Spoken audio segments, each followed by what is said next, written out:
Hello guys, and welcome back to another Snowber Theory video, not channel, video. We're watching the third episode of Game Theory's Ultimate Custom Night. No, not Ultimate Custom Night. The Ultimate FNAF Timeline series. This is third. The next week it's going to be the last one for a half hour. So if you want to watch in half-hour content, feel free. You could have it on while you're walking, but we're gonna watch it today. He's at 18.8. Get him to 20 million end of this year, please. That could help him a lot. So now we're gonna, pull full screen and just watch. Yeah, full screen and watch it.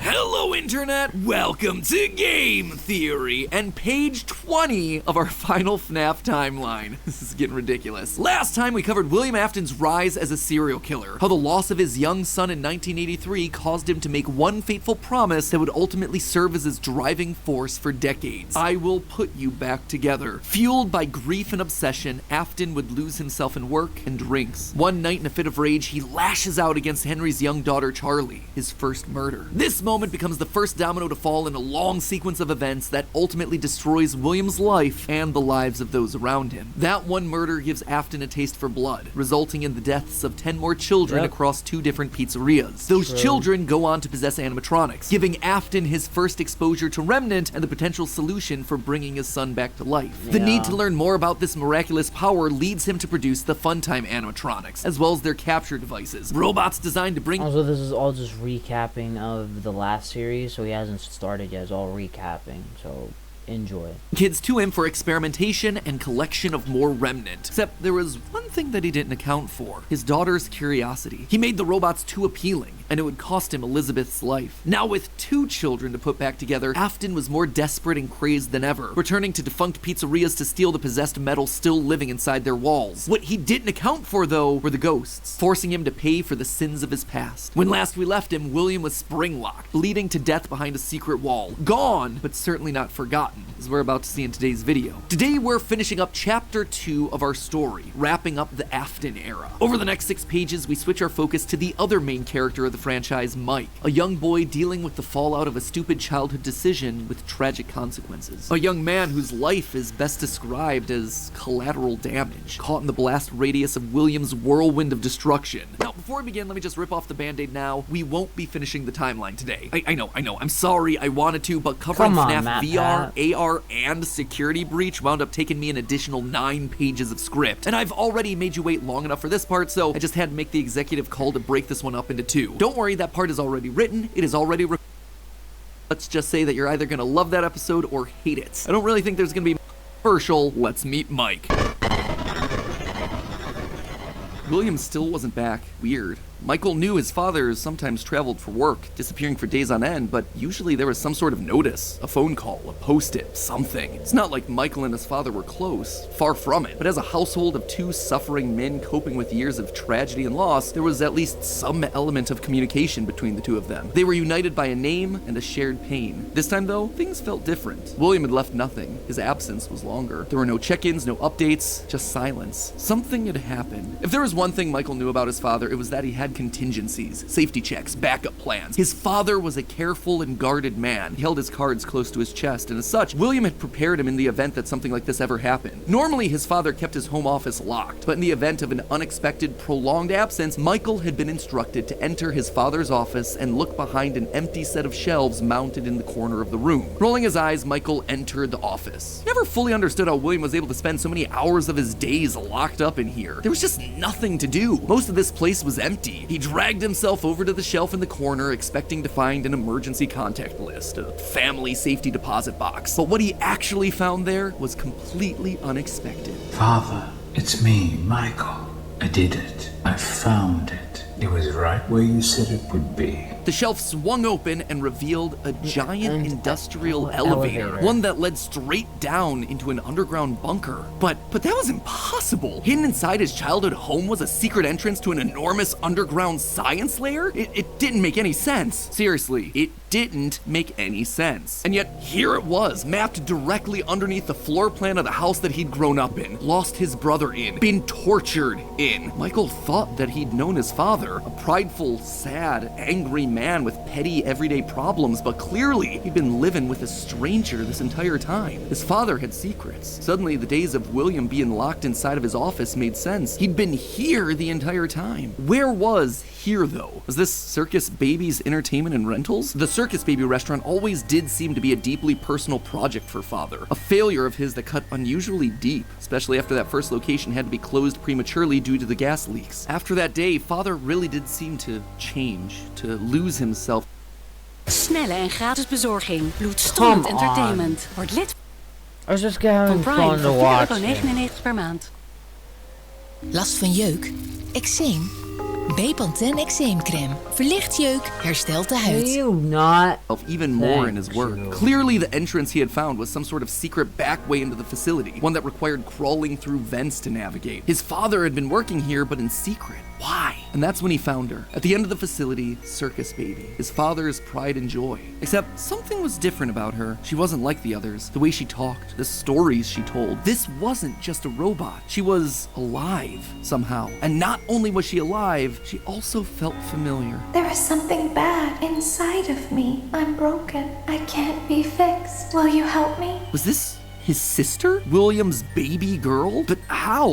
Why? What was this place? He dug around some old files and found blueprints outlining the features of these animatronics. Storage containers, voice mimicking, parental tracking. And was that a child in Freddy's stomach? Was his father collecting and experimenting on kids? Were all the rumors that he'd heard throughout his past actually true? That the animatronics came to life at night? That there were murders done in all the pizzerias? That his father had somehow been the prime suspect in all of it? Suddenly, Michael's mind flashed back to his persistent nightmares throughout his childhood. Had he been experimented on too? Tears stung in his eyes as anger, fear, and confusion filled his body. His father's secrets were pouring out. William wasn't just a lame, overworked father. He was a monster, toying with life itself. Suddenly, everything clicked. He frantically looked around the room, blinking human heads on poles staring back at him. Green eyes, his sister. Blue eyes, his brother. Closed eyes, his mom. All just staring, expectantly. These were meant to be human. William was working down here trying to make believable humans, literally rebuilding the family that they had both lost. The small little girl robots with their British accents roaming the hallways of this underground facility suddenly took on a whole new context. Hello in there. Is it the same person? Were those meant to be his sister? A replacement for her? A clone? Was William building clones of his sister? They seemed to know him, after all, to react to his presence. They were all there. They didn't recognize me at first, but then they thought I was you. He always did have a bit of a resemblance to his father. Michael's mind reeled as the reality of his world crumbled to dust. No, he had to get them out of there. If this really was his sister, heck, if any of these things were human, souls, whatever remnant of the humans that they once were, they needed to be rescued. They always put us back inside. There's nowhere for us to hide here. Led by the voice of Circus Baby, he marched through the now empty halls of the Funtime Auditorium. He would lead them. He would protect them. And finally, he would be able to forgive himself for the killing of his brother so many years. We would end up. Bro, I'm trying to click on space bar over here. It's not letting me. And gets scooped because of it. You are in the scooping room now. Yep. The scooper only hurts for a moment. Scooper? That violent extraction arm? Michael had seen that one in the pile of blueprints. Something about heat rendering the magical silver metal inside useless. In reality, prior to getting himself spring-locked and put behind the wall, William's methods had become increasingly sophisticated, with a mechanized arm that could infuse new bodies with a soul. William could finally give and take away life. The only thing he needed were the bodies. But William wasn't the only one looking for bodies, as Michael was about to learn. But if we looked like you, then we could hide. Entered in the background. If we looked like you, then we would have somewhere to go. Michael was going to be the hero to help these animatronics, all right. He was going to help the haunted tubes and wires of these animatronics escape, just not in the way that he anticipated. His sister had lied to him, another game of pretend. The scooper plowed forward, digging its extraction arm into his body. As he heard his bones ripping through his flesh, Michael blacked out. But something is wrong with me. I should be dead, but I'm not. He's not. Yep, that's happened. For the next several months, Michael's life was not his own. He was forced to comply with the tangle of wires and spirits that lived inside of him. His body felt like an overfilled balloon begging to burst as day by day, week by week, his flesh began to sag and discolor. He was a walking, talking, rotting corpse, alive, but wishing he wasn't. He was a puppet, a walking shell. And while he did his best to conceal his fate, there was only so much a man filled with robot spaghetti could do. The entity in his innards would eventually leave, but by that point, the damage had been done. His decaying flesh stank, turning him into a literal purple guy. But still, even with no bones, even with rotting purple flesh and begging to die, Michael continued to live. That silvery metal remnant injected by the scooper meant that he couldn't die. His anger also refused to die. What he had seen down there in his sister's location had rocked him to his core. His father had killed and captured dozens. His experiments had killed his sister and then tortured him throughout all his childhood. He was actively trying to build human replicants. He didn't know where his father was, but Michael knew that he was out there somewhere. I've been living in shadows. There is only one thing left for me to do now. I'm going to come find you. Michael had to correct for the sins of his father. He had to make things right. Michael would burn Fazbear Entertainment to the ground. I mean, what else could you do when your skin was permanently purple? Michael's strategy was simple. He would apply for night security guard positions at the old defunct pizzeria locations. That way, no one ever had to see him. I have to look real quick if it's still okay. It's still recording. Let's keep going.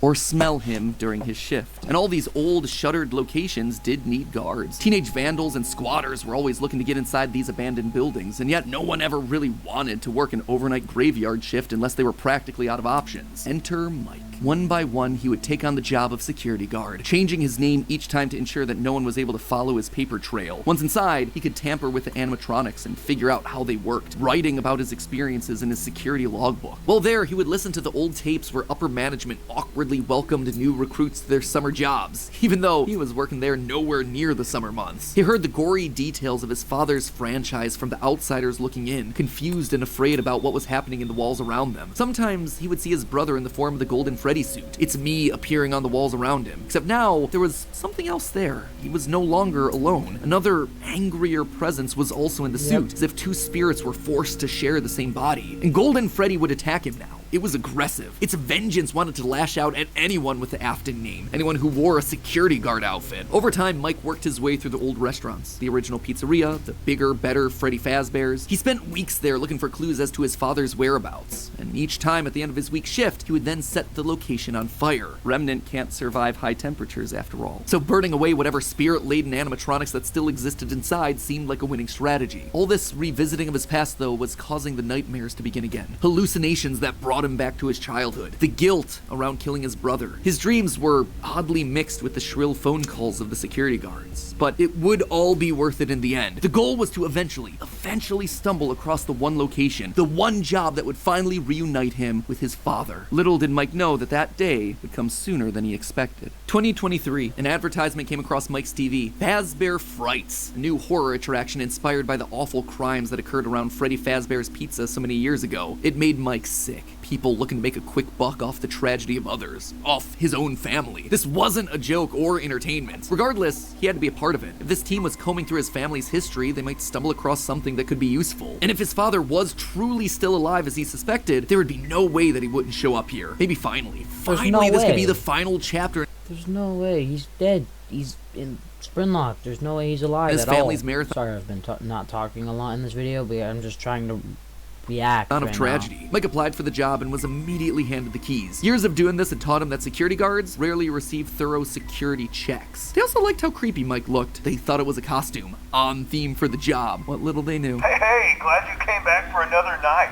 I promise it'll be a lot more interesting this time. For weeks, there was nothing. What? But just as Mike considered giving up, he received the call that he'd been waiting for years. You're not gonna believe this. We found one. A real one. Could this finally be him? Sure enough, there he was. William inside his iconic golden Bonnie springlock suit, only now it was green and decaying with age. And there they were, a small family of broken men finally reunited. It's been a long time, Dad. Mike had always struggled with the phantoms of his past haunting him, but now all the animatronics he'd encountered over the past months, hopping from pizzeria to pizzeria, suddenly sprang to life, their burned faces haunting him as he tried to keep track of his father on the cameras. It would seem that William's mere presence had put the spirits on high alert. Ultimately, they were harmless, more annoying than anything else, but there was one that felt different from the others, one that was more than just a mere phantom, the security puppet. If he looked at the cameras at just the right moment, he could see it floating there through the halls. He could even see its reflection in the water pooled on the ground. It would seem like he wasn't the only one there on a mission. While he was dealing with Springtrap, Michael assumed that this one was likely dealing with the spirits of this place, finally setting them to rest. Hopefully this means a happier day for all of us, Mike thought to himself. And in that moment, he felt the air around him release, like pressure being let out of a bottle. The building sighed, as if 5 spirits had finally been allowed to move on. He had the sense that his brother was a part of them. He rigged the wiring inside the building to misfire, and the dry, desiccated walls erupted in flames. It is finished. Kidding me? It's like every 5 minutes. Yeah, every 5 minutes there's an ad, so there's gonna be 2 more ads. It was not. Somehow, through sheer force of will, Afton remained. He had survived, and Mike would need to find a new way of finishing off his father. Luckily, the solution would present. Of course he survived. It's called Afton, and his catchphrase is, "I always come back." Itself later that year, not from Mike, but from another victim that had been left in his father's wake. We're talking about becoming a Fazbear Entertainment franchisee, restaurant ownership and management, something almost anyone can do with a limited degree of success. You are now the face of the newly rebranded Freddy Fazbear's Pizza. Fazbear Entertainment as a brand had been closed for years. William had been stuck in a suit and a wall. The only person who legally could bring the franchise back was Henry, but he'd largely pulled out of the franchise around the time of his father's disappearance. Something was up. Surely this had to be some kind of a trick, right? Mike, doing what he did best, applied for a franchise and immediately got the job. There was just one thing out of the ordinary. Paragraph 4. If you are playing this tape, that means that not only have you been checking outside at the end of every shift, as you were instructed to do, but also that you have found something that meets the criteria of your special obligations under paragraph 4. No employment contract he'd ever signed required him to keep special lookout for independently moving animatronics outside the restaurant. Now he knew something was up here. Henry was luring them all back. Rather than trying to go to them, like Mike had done for years, Henry was doing the opposite. He was putting them all under the same roof. He was finishing them off for good. Mike knew this wasn't meant to be a restaurant. It was meant to be a prison, a containment vessel, a locked box meant to trap them all in so they could finally end the madness. It took a few nights, but eventually everyone was there. His father, the puppet, the robot spaghetti that had once violated his body, and his sister, now hopelessly devoted to serve the man that had once gotten her killed. It was time. He had been instructed to seal the doors and leave, but while he locked everything down, he didn't move on. If this was truly meant to be the end, if the remnant needed to be washed away, he needed to be a part of that. This is where your story ends. And to you, my brave volunteer, who somehow found this job listing not intended for you, although there was a way out planned for you, I have a feeling that's not what you want. I have a feeling that you are right where you want to be. And to you monsters trapped in the corridors, be still and give up your spirits. They don't belong to you. For most of you, I believe there is peace and perhaps more waiting for you after the smoke clears. Although for one of you, the darkest pit of hell has opened to swallow you whole. So don't keep the devil waiting, old friend. And with that, it was over. The Afton legacy died with all of them trapped inside of a literal box. As the flames danced around the office, Mike, for the first time in decades, was happy. But William wasn't gone yet. Although the darkest pit of hell was open and waiting for him, something or someone wouldn't allow him to move on. Instead, he found himself locked in moments from his past. The pizzeria, his son's room, his underground bunker. It was as if his brain's neurons were all firing at once, overloaded, mixing and matching all his biggest fears, regrets, failures. What was this place? How did he get here? He called out into the silence. Really?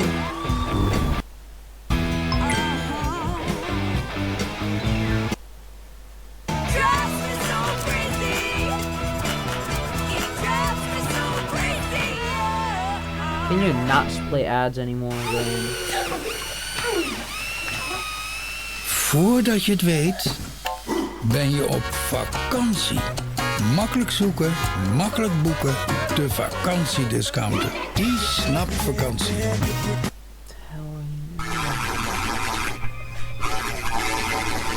Then they started coming. Without warning, animatronics, both new and old, began to jump out at him, bite him, rip him limb from limb. The pain was immeasurable. Make it stop. Make it stop. William, for the first time, longed for death, an end to this torture. Just as it felt like he couldn't take it anymore, everything was quiet again. It was as if the world had been reset. There was a brief moment of quiet, and then the onslaught began again. Dozens of faces from his past all focused on him. A waking nightmare that he couldn't escape from. More pain, more ripping. It was his own personal hell, but why? Why couldn't he just die? And then he saw them, a group of characters he never thought he'd see again. Those janky, stolen characters that had started everything. The mediocre melodies. It had all started to go wrong once they showed up. Once Henry had made them. But mixed in with their obnoxious southern drawls, William heard something else. It was barely a whisper, but he could just make out the words. He tried to release you.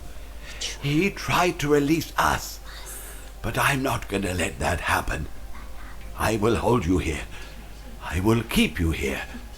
No matter how many times they burn us. True.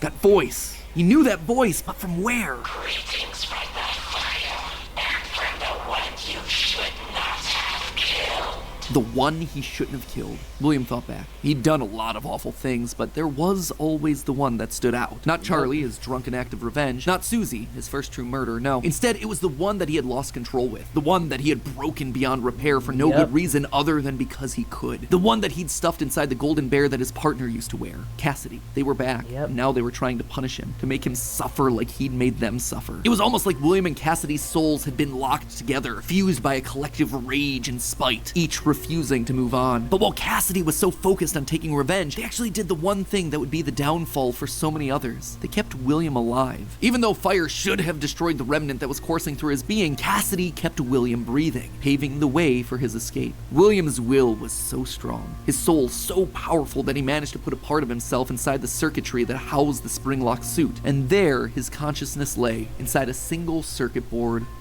waiting for someone to find him and set him free. A person that no one would suspect. Okay, so a bit of a shorter chunk, but an important one as we shift perspectives to Mike and tell his side of the story. And with FNAF VR, AR, and Security Breach having so much to explain, I didn't want to rush through things by trying to cram it all in here. Don't worry, I know you've all been patient. The final video is So this one had over just a location, Pizzeria Sim, and Ultimate Custom Night, or UCN. So Mike found Circus Baby and Rentals, gets scooped, turns purple, goes to all the locations, burns them down by one, gets to his father. Then after that, he burns that place down, burns his father. Then he goes to Pizzeria Sim, gets hired, and then Henry burns it down, plus him, plus everything inside, plus who's inside. Happening on March 20th. And UCN, it goes from the end of Pizzeria Sim to Afton down in hell. Hey, Fifth, that is locked. It is getting ready to go. Trust me, I want this. Didn't want to talk about the big Orville elephant in the room, Mike's quest for revenge. You might have noticed that I was vague about the dates, and there's a good reason for that. I don't know them. There is no good way for me to make them fit in. Here's what I do know. We know with a high amount of certainty that Michael Afton is the character that we play as up until Ultimate Custom Night. Mike Schmidt and Fritz Smith, the security guards for FNAF 1 and FNAF 2 respectively, get fired for, quote, tampering with the animatronics and odor. So weird connection between the two of them, right? But now, look at the phantom animatronics that are haunting us in FNAF 3. They use models from both FNAF 1 and FNAF 2, meaning whoever is sitting in that security guard chair Fazbear Frights, they have to have seen both locations and their animatronics. And that's not all. Their designs are burnt. It's a weird detail in the game, and it's something that the character encyclopedia repeatedly calls attention to. The burned texture for these phantom animatronics. Why is that so unusual though? Fazbear Frights is the first time in the franchise that we hear about anything burning down. From that point on in the story, it's like the characters turn pyro and are suddenly setting fires left and right. But for the first 3 games, nothing ever catches fire. The animatronics animatronics are just moved or repurposed in some way. So when did they burn? And why would our security guards see them as being burned? Someone has to have been going location to location, setting these places on fire, purging the sins of the past. We know we're definitely playing as Mike and Sister Location in FNAF 6 based on the in-game dialogue. And in FNAF 4, there's an Easter egg where we can hear the phone call from Night 1 of FNAF 1, meaning that whoever's in that bedroom has heard the recording as a security guard. We also know that Mike has seen the nightmare animatronics based on his... I still think you're playing as Evan Afton as in FNAF 4. I still think that. Drawings in the security logbook. So overall, there is solid evidence that that's a little bit evidence. Connects all of FNAFs 1 through 6. You'll also notice how the character encyclopedia doesn't have a page for Mike Afton. This thing has a page for Chocolate Bunny Bonnie, but not Michael. Some tells me they don't want us to confirm how many games he's been in, because that would confirm too much of the theory. In short, this gives us an incredibly compelling and complete narrative. Mike as our protagonist, and William, his father, as our antagonist. Mike accidentally kills his brother in Fredbear's mouth, which begins our story and sets William... What exactly is the sandbox then? It's a 3D metaverse. The building blocks are vox. Stop talking. Him down his pathway of destruction. Mike is then haunted by the guilt of his past and is looking to make things right across the rest of the games. In Sister Location, he learns what his father's been up to and realizes what he has to do to correct it. After failing to finish the job in FNAF 3, he ultimately helps Henry end it all in FNAF 6. It is great. It is a clean narrative. There is just one problem: timing. Mike's quest can't really start until he's been down to Sister Location, seen Baby, and gotten himself scooped. That's when he finds out about Afton's secret life. It's also when he's gonna start to smell, because, you know, he's a walking, talking, rotting corpse. And we know that he's not going down into the bunker until the Funtime animatronics have been made, Freddy's has been closed, and Afton is out of the picture. That all should be happening post-1993, after William is sealed behind a wall. But that then presents us with a few problems. Afton has already dismantled the original animatronics as we see in the FNAF 3 minigames. How are those things getting burned if they're already deconstructed? But more importantly, we see FNAF 2 paychecks with the date 1987. That is way earlier than I think it can be. To be fair, Fritz Smith's pink slip on night 7 doesn't have a date, but it's a bit weird to say that the first few nights are in 1987, and then employee number 3 is hired on years after the restaurant closes. Anyway, just wanted to call that out because I don't have a solid answer for it, and I'd love to see your comments down below. And with that, my friends, this chapter comes to a close. We'll see you on March 25th for the grand finale as we cover the final 3 games in the franchise, and the controversial answers we think solves what those games were trying to tell us. Until then, my Faz heads, remember, even though Afton kinda succeeded in being brought back to life, gotta admit, he's still looking a little bit on the dry, dehydrated side. I suppose 3 fires and being dead for a decade will tend to do that to ya. Fortunately, thanks to today's sponsor, Era, I think we can help him out with the hydration thing, not the whole burning alive thing. You guys know that I hate drinking plain water. It's just a way to but I can truly anything you want. Your brain truly when I tell other people about it, they're skeptical, right? It's there's so much of if you own Era. Genuinely now. My variety pack and my person perfect for your, but I'm sure the others will do the trick. Strikes me as a raspberry lemon kind of guy. So once again, head on down to the description, get yourself a start. Well, thank you guys for watching. Please like and subscribe to this channel and my main channel. So no one did this, and thank you for subscribing. And thanks for watching. And remember, it's just